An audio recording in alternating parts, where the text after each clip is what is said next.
Halo siswa-siswi kelas 7 yang terkasih.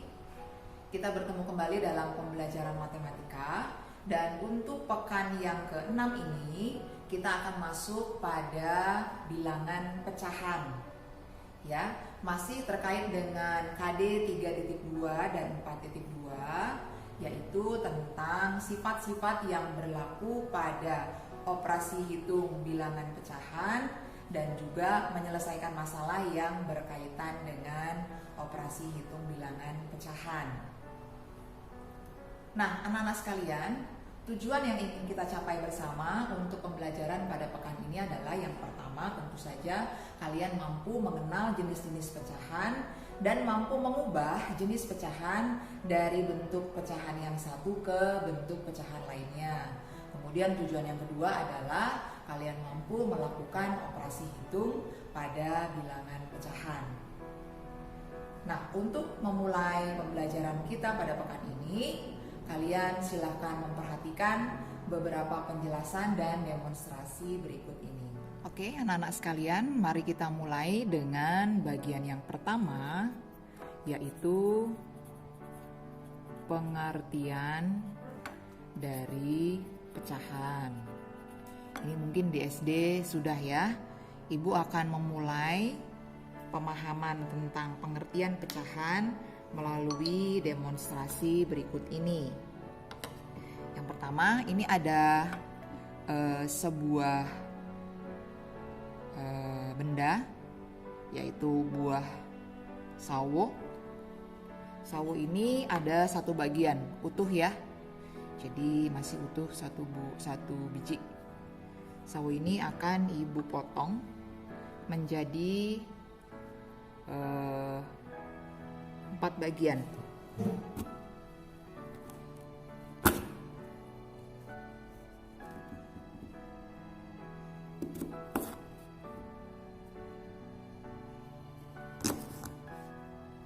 Nah,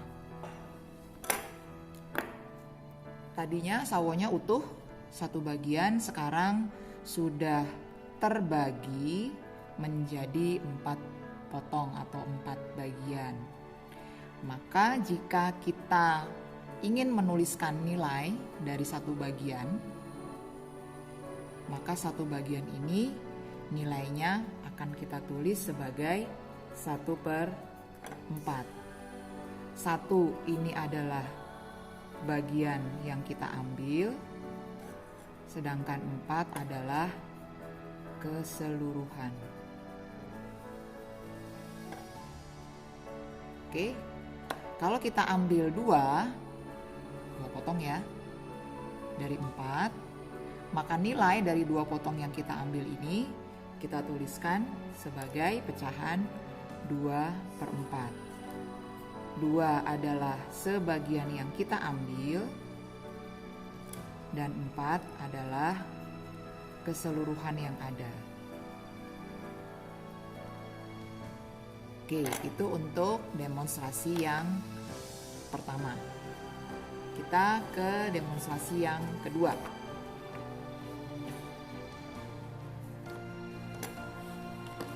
Ibu punya satu lembar kertas berwarna biru. Ini masih utuh ya. Ini kertas kertas berwarna ya, atau origami ya. Kertas ini akan ibu bagi menjadi 8 bagian yang sama besarnya. 8 bagian yang sama besar. Oke, ini 4 bagian.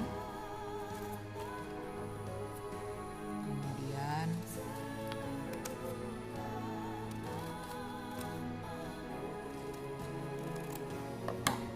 4 bagian yang lain. Oke. Nah, kalau kita mengambil satu bagian dari 8 bagian yang ada, maka satu bagian ini akan kita tuliskan sebagai 1/8. 1 ini adalah sebagian yang kita ambil, sedangkan 8 adalah keseluruhan yang ada.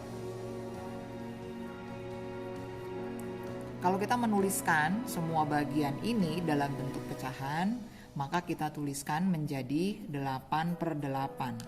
8 ini adalah semua bagian.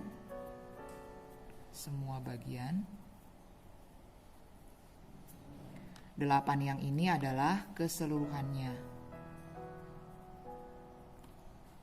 Misalkan kita mengambil 3.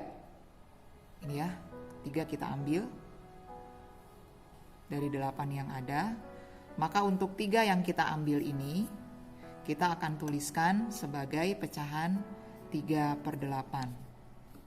Ya, 3 adalah sebagian yang kita ambil dan 8 adalah keseluruhan yang ada. Nah, dari 2 demonstrasi tadi, mari kita membuat kesimpulan tentang pengertian pecahan. Kalau kita membuat definisi, maka pecahan adalah apa? Anak-anak ada yang bisa menyimpulkan? Pecahan adalah perbandingan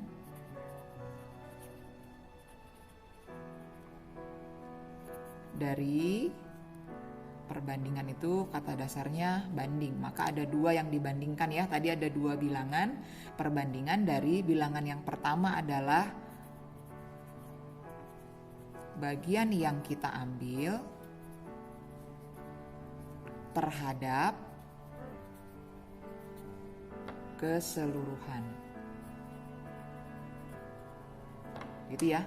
Jadi ada pecahan 1/4, ini bagian yang kita ambil, ini keseluruhannya. Jadi perbandingan kita pakai tanda banding. Tanda banding itu bisa dinyatakan dengan tanda per ya. Tapi bisa juga dengan tanda banding. Tanda banding itu sama dengan tanda bagi, yaitu titik 2 atas bawah ya. Jadi 1/4 ini bisa dituliskan dalam bentuk 1/4. 1 ini bagian yang kita ambil dan 4 adalah keseluruhan. Sama ya, ini hanya cara penulisan keseluruhan. Ini bagian yang diambil. Oke, jadi sekali lagi Bu tegaskan, pecahan adalah perbandingan dari sebagian yang kita ambil terhadap keseluruhan yang ada, gitu ya. Karena hanya diambil sebagian, ya, sedangkan yang ada keseluruhan itu nilainya berbeda dengan yang kita ambil, maka terjadi perbandingan antara yang kita ambil dengan keseluruhan yang ada.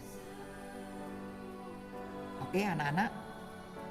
Nah, penulisan pecahan, ya, penulisan pecahan tadi sudah Ibu jelaskan, bisa saja dalam bentuk bilangan dengan tanda per, bisa juga dalam bentuk penggunaan tanda banding tadi ya. Jadi bisa dituliskan dalam bentuk pecahan pembilang dan penyebut, bisa juga dituliskan dalam bentuk perbandingan kiri dan kanan. Ini hanya perbedaan penulisan ya. Jadi kalau disimpulkan, maka pecahan itu bisa dituliskan A per B atau A banding B. Ini juga pecahan nilainya ya. Jadi sama hakikatnya seperti tanda bagi A dibagi B gitu ya. Kemarin waktu operasi hitung pada bilangan bulat, kita sudah membahas bahwa dalam operasi bagi itu tidak bersifat tertutup karena ada hasil bagi yang hasilnya adalah pecahan. Nah, ini jadi nyambung ke sini ya, yang kita bahas yang lalu. Maka pada operasi bagi itu tidak berlaku sifat tertutup karena ada pembagian yang menghasilkan bilangan pecahan yang kita bahas kali ini. Oke, anak-anak. Nah, kemudian selain tentang penulisan, kita juga akan belajar tentang jenis-jenis pecahan. Ketika kalian di SD, pasti pernah juga mempelajari pecahan itu ada beberapa jenis ya, walaupun kita tidak mempelajari seluruhnya, tapi beberapa pecahan yang sering kita jumpai sehari-hari.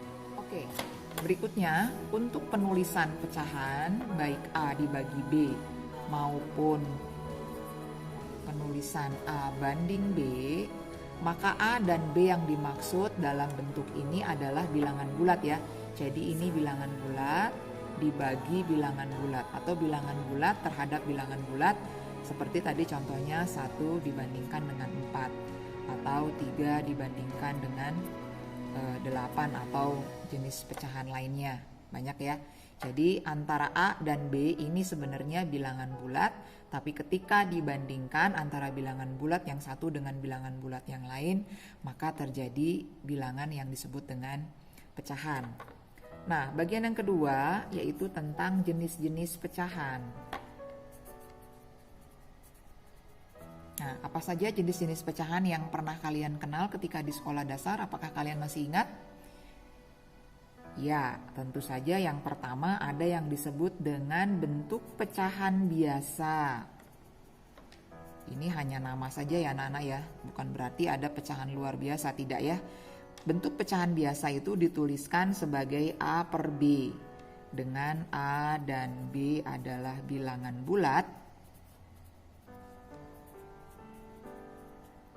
dan untuk B itu bukan 0 atau tidak sama dengan 0, atau B tidak boleh 0. Jadi nilai dari penyebut, kalau kita mengatakan ini pembilang ini penyebut, maka nilai dari penyebut tidak boleh sama dengan 0. Karena ketika penyebut sama dengan 0, maka pecahan tersebut justru tidak bernilai.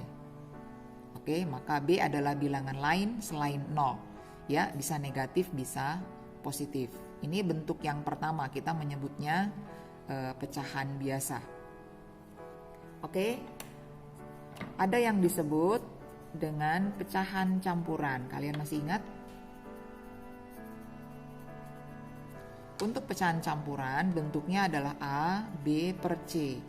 Jadi ada yang disebut dengan bilangan utama, bilangan depan, ya, ada pecahan biasa yang mengikuti di belakangnya. Ini pecahan biasa yang mengikuti di belakang bilangan utama tersebut. Nah, pecahan campuran ini bisa didapat dari pecahan biasa, ya, bisa didapat dari pecahan biasa A per B yang A-nya lebih besar dari B. Tentu kalian masih ingat ya. Contoh misalnya 5 per 3. Ini A, ini B. A-nya lebih besar dari B. Gitu kan? 5 lebih besar dari 3. Maka bentuk pecahan biasa ini dapat diubah menjadi pecahan campuran, yaitu berapa anak-anak? Ya, 1, 2 per 3. Oke, contoh lain misalnya untuk pecahan campuran, untuk pecahan biasa misalkan 10 per 4. Gitu ya, ini pecahan biasa, A-nya 10, B-nya 4. Ya, karena A lebih besar dari B, ya, maka pecahan ini dapat diubah menjadi pecahan campuran. Berapa nilainya Nana? 10 dibagi 4 dapat 2. Jadi bilangan di depannya atau bilangan utamanya 2, tapi masih sisa 2 per 4. Ini adalah sisanya. Ini adalah penyebut awal. Ini ya, penyebut awalnya. Oke. Nah, untuk pecahan campuran, pecahan biasa yang mengikuti di belakang ini harus dalam bentuk pecahan paling sederhana. Untuk 2 per 4 itu masih dapat disederhanakan, sehingga pecahan ini harus ditulis menjadi 1 per 2. Dari mana 1 per 2? Apakah kalian masih ingat cara menyederhanakan pecahan? Nanti kalian bisa dibuka lagi buku di SD-nya ya. Ini pecahan sederhana. Sederhana itu artinya pembilang dan penyebut sudah tidak dapat lagi dibagi oleh bilangan yang sama. Jadi ini kalian disederhanakan ya, dengan cara membagi pembilang dan penyebut dengan bilangan yang sama. Bilangan berapakah yang membagi 2 dan 4 sekaligus? Yaitu bilangan 2. Jadi ini dibagi 2 hasilnya 1, 4 dibagi 2 hasilnya 2. Ini cara untuk menyederhanakan pecahan. Ya, Ibu tidak ulangi secara penuh karena ini di sekolah dasar pasti sudah pernah dibahas. Oke anak-anak, kita masuk ke bentuk pecahan yang lain. Tadi pecahan biasa sudah, pecahan campuran sudah. Pecahan yang lain adalah bentuk pecahan desimal namanya. Ya, pecahan desimal ini penulisannya adalah menggunakan tanda koma. Ya, dengan bilangan utama di depan. Ibu kasih contoh ya, misalnya 2,5. Jadi bilangan utamanya di depan yang ini. Ya, dan bilangan pecahannya yang di belakang. Yang ini ya, dituliskan setelah tanda koma. Oke, ini bilangan utamanya, ini lebihnya. Gitu ya. Dituliskan di depan di belakang tanda koma atau setelah tanda koma. Itu untuk jenis pecahan desimal. Oke, jenis pecahan yang lain yang keempat adalah namanya pecahan persen. Pada prinsipnya persen artinya per 100. Ya, simbol yang digunakan adalah seperti ini, masih ingat ya? Kemudian ada sebenarnya jenis pecahan lain namanya per mil. Kalau persen itu per 100, maka per mil itu per 1000. Simbolnya adalah gitu ya.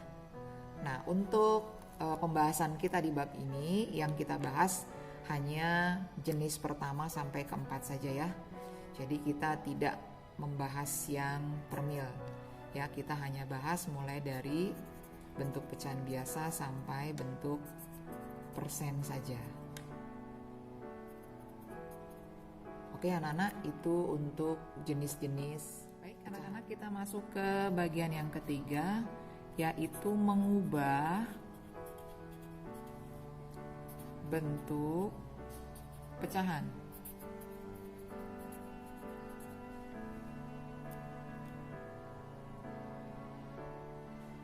Kira-kira untuk mengubah bentuk pecahan ini apakah ketika di SD sudah ada yang pernah mempelajari juga? Ya, kalau sudah kita akan ulang kembali. Untuk yang belum, kalian bisa menyimak. Jika ada hal yang perlu dicatat, silahkan kalian catat. Oke, satu persatu kita coba bahas. Untuk yang pertama, bagaimana caranya mengubah pecahan biasa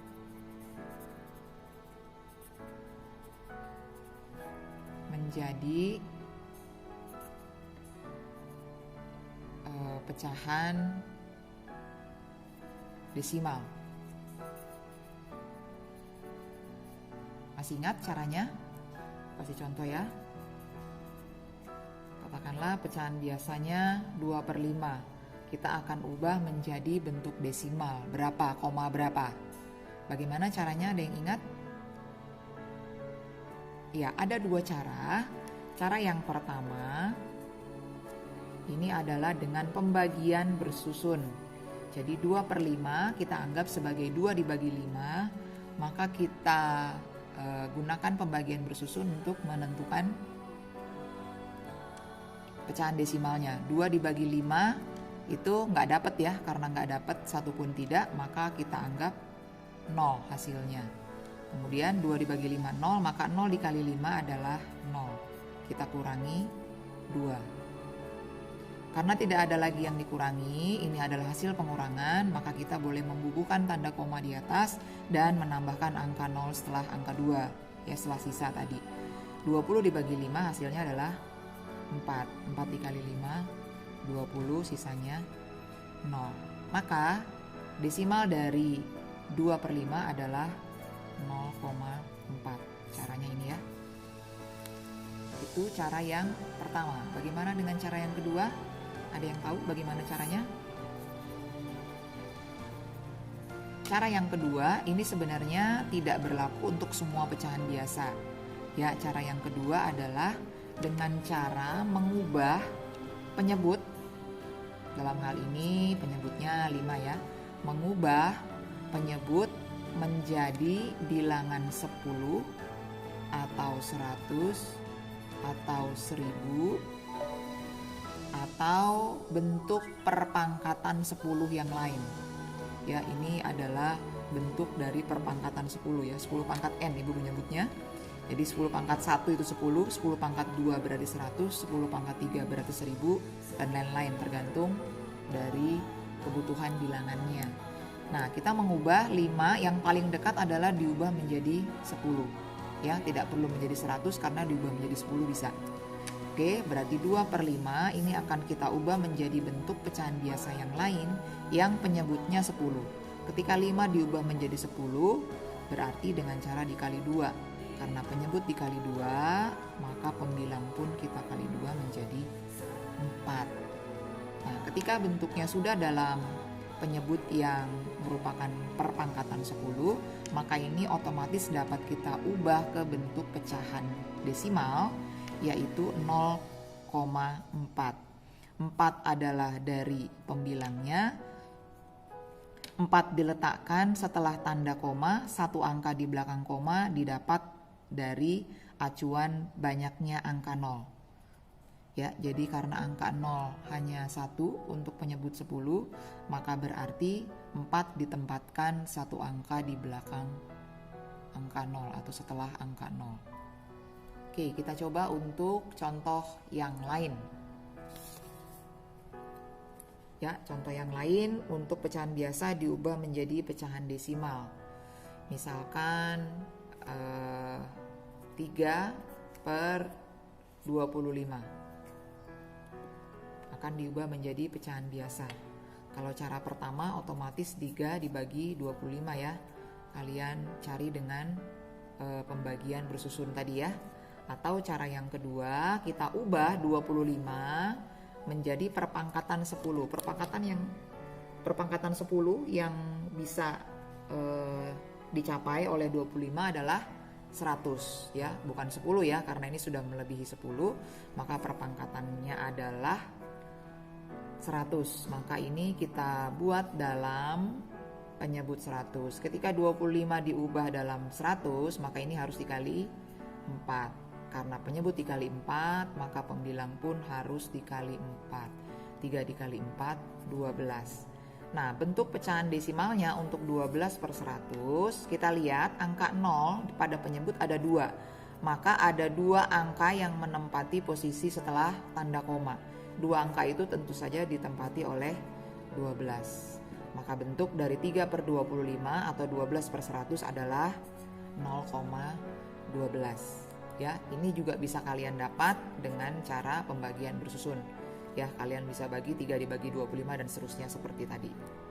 Oke, anak-anak, kita sampai untuk yang kedua. Kalau tadi pecahan biasa diubah menjadi pecahan desimal, maka sekarang kita balik, desimal akan kita ubah ke pecahan biasa. Jadi harus bisa berlaku bolak-balik ya.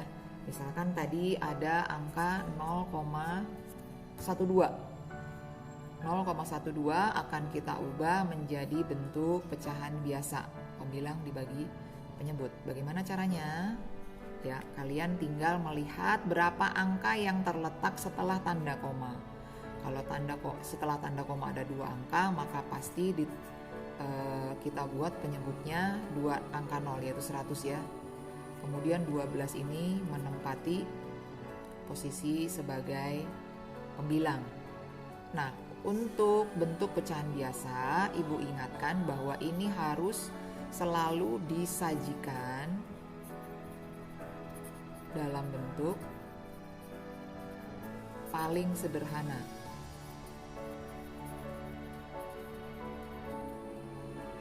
Ya, 12/100 adalah bentuk pecahan biasa, namun belum paling sederhana. Maka kita sederhanakan. Kalian cari bilangan yang dapat membagi habis 12 dan 100. Bilangan berapa itu? Ada yang bisa? Ya, bilangan 4, ya kan? 12 kita bagi 4, 100 pun kita bagi 4. Maka 12 dibagi 4 hasilnya 3, 100 dibagi 4 hasilnya 25. Maka bentuk pecahan biasa dari 0,12 adalah 3/25. Itu untuk mengubah dari desimal menjadi pecahan biasa. 3. Sekarang kita mau mengubah dari pecahan biasa ke bentuk persen atau per 100 tadi ya, ke bentuk persen. Karena persen itu per 100, maka tentu saja untuk mengubah ke jenis persen, kita harus mengubah penyebutnya, ubah penyebut ke dalam bilangan 100. Ya, contoh, misalkan pecahannya 3/4. Penyebutnya 4, karena untuk persen penyebut harus 100, maka ini harus kita buat menjadi 100. 4 menjadi 100 dikali 25, maka pembilangnya pun harus dikali 25 menjadi 75. Ya, kalau sudah dalam bentuk per 100, maka bentuk persennya sudah ditunjukkan oleh nilai pada pembilang, yaitu 75%. Oke, mudah ya anak-anak ya. Nah, ada cara yang lain untuk mengubah pecahan biasa menjadi bentuk persen selain mengubah penyebut menjadi bilangan 100, karena pada prinsipnya persen adalah per 100. Ya, misalkan Ibu ambil contoh untuk 3/7. Oke, 3/7. Kenapa Ibu memperkenalkan cara lain? Karena untuk penyebut 7 dalam hal ini beberapa bilangan lain selain 7 juga banyak. Untuk penyebut 7 sulit untuk kita mengubahnya menjadi bentuk atau nilai 100. Gitu ya, ini dikali berapa gitu ya. 7 menjadi 100 dikali pasti pecahan. Gitu kan? Oleh karena itu, pada bentuk pecahan biasa dengan penyebut-penyebut seperti 7, kemudian 8 dan beberapa bilangan lain, ya, kita harus menempuhnya dengan cara yang kedua ini. Ya, kalau ini tadi cara yang pertama ya. Nah, untuk cara yang kedua, pecahan biasanya cukup kita kalikan dengan angka 100%. 100% ini sebenarnya nilainya 1 ya anak-anak ya. Karena 100% itu kan berarti 100 per 100. Jadi sebenarnya ini 3/7 dikali 1. Hasilnya tetap 3/7. Ingat sifat identitas pada perkalian ya. Jadi sebenarnya dengan mengalikan 100% kita tidak mengubah bilangan ini gitu ya. Jadi 3/4 dengan 75% itu nilainya sama. Maka yang kita gunakan adalah tanda sama dengan ya. Nilainya sama tapi bentuknya yang berbeda. Gitu ya. Jadi untuk 3/7 dengan dikalikan 100% ini nilainya tetap 3/7 sebenarnya. Tidak berubah, hanya nanti bentuknya yang berubah. Oke? Nah, ketika sebuah pecahan biasa dikalikan dengan sebuah bilangan, ya, maka yang kita kalikan adalah pembilangnya. Jadi 3 dikali 100, 300, penyebutnya adalah 7. Ya, 7-nya tidak dikalikan 100 ya. Jadi yang dikalikan 100 adalah pembilangnya yaitu 3. Nah, ini sudah dalam bentuk persen. Ya, 300/7%. Nah, karena posisi pembilang lebih besar daripada penyebut, maka kita wajib mengubahnya ke bentuk pecahan campuran supaya bentuknya lebih terlihat berapa persen gitu ya. 300 dibagi 7. Berapa nilainya anak-anak? 300 dibagi 7. Kita cari ya. 300 dibagi 7 itu dapat 4, 28 sisanya 4. 28 sisanya 2. Turun 0, 20 berarti dapat 2. Ini 14 sisanya 6. Gitu ya, berarti dapat 42 sisanya 6/7. Gitu ya, 42 6/7%. Tidak perlu kalian ubah dalam desimal ya kalau bentuk persen, jadi sajikan dalam bentuk campuran.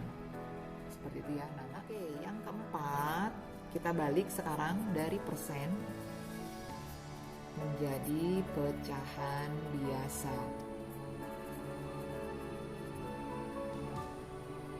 Gimana caranya? Tadi kita punya 75%. Ini akan kita ubah ke bentuk pecahan biasa. Tentu saja namanya persen per 100. Ini berarti 75/100. Kita tinggal sederhanakan.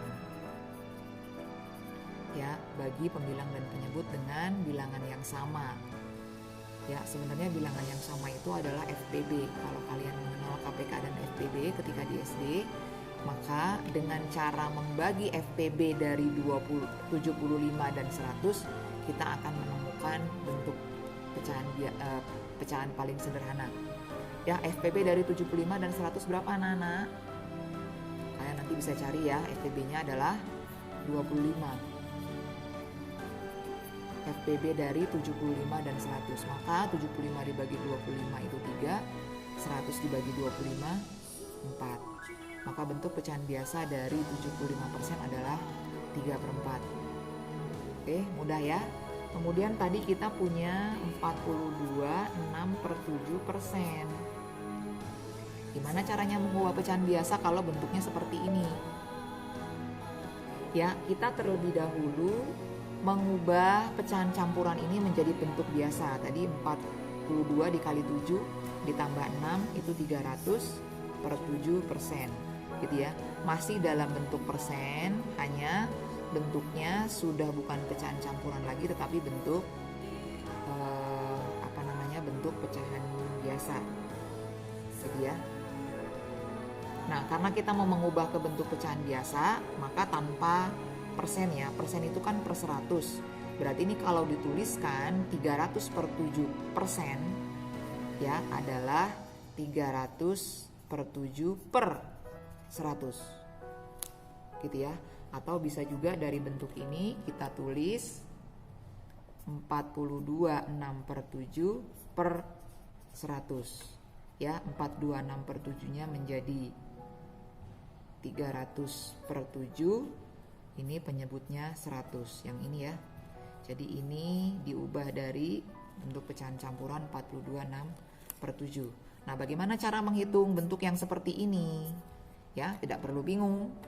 Ya, tanda per yang besar yaitu yang ini ya bisa kita ubah menjadi bentuk banding atau bagi. Maka ini kita tulis 300/7 dibagi 100.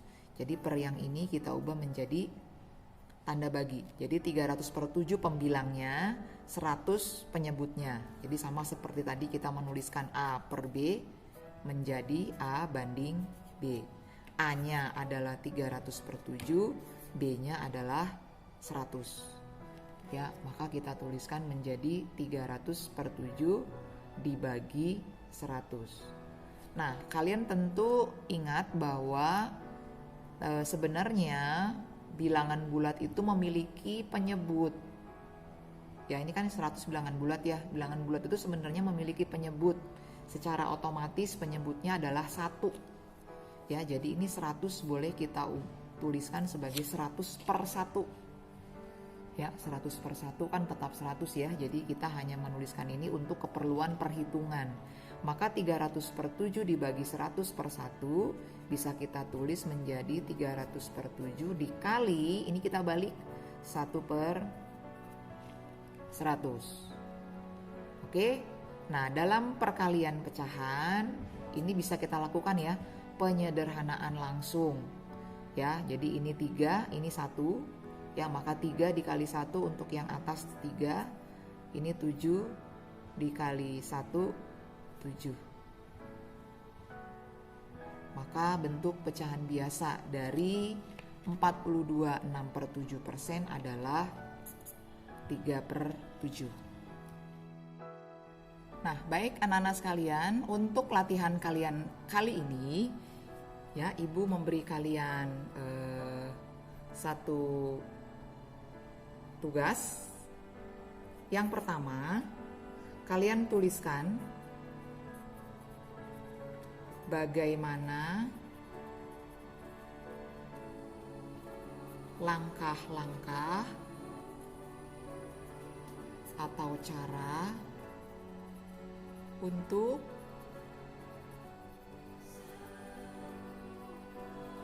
menjumlahkan dan mengurangkan bentuk pecahan.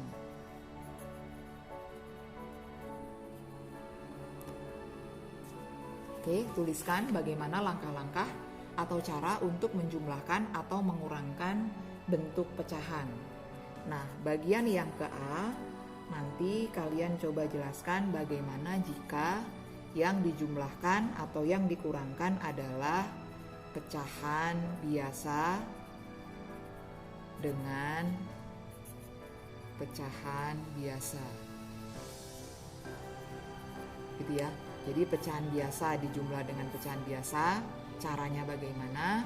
Kemudian pecahan biasa dikurangi pecahan biasa, caranya bagaimana? Kalian tuliskan langkah-langkahnya sesuai dengan pemahaman yang kalian tahu ketika kalian di SD, tapi kalian bisa juga sambil mencari materinya atau contohnya di buku paket kalian.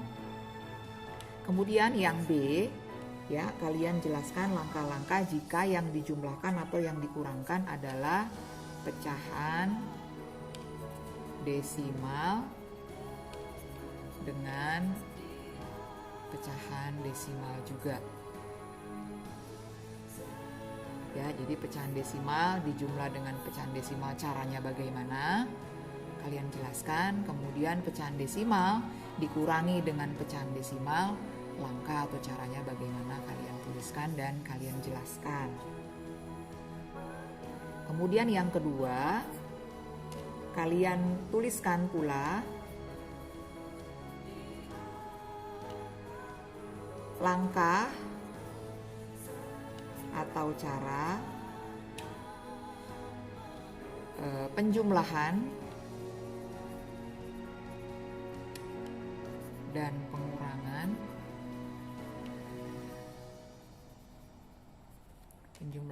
pengurangan pecahan yang berbeda bentuk, yang berbeda bentuknya.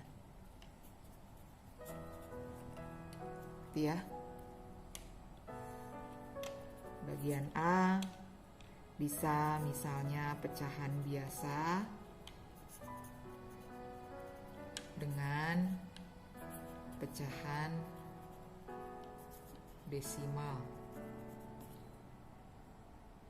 Ya, misalnya pecahan biasa kamu jumlahkan dengan pecahan desimal. Nah, jadi dua pecahan yang bentuknya berbeda tapi ingin kita jumlahkan, atau dua pecahan yang bentuknya berbeda tapi ingin kita kurangi. Gitu ya. Kemudian yang kedua, yang B. Ya, yang B sebaliknya, yaitu pecahan desimal ingin kita jumlahkan atau kita kurangkan dengan pecahan biasa.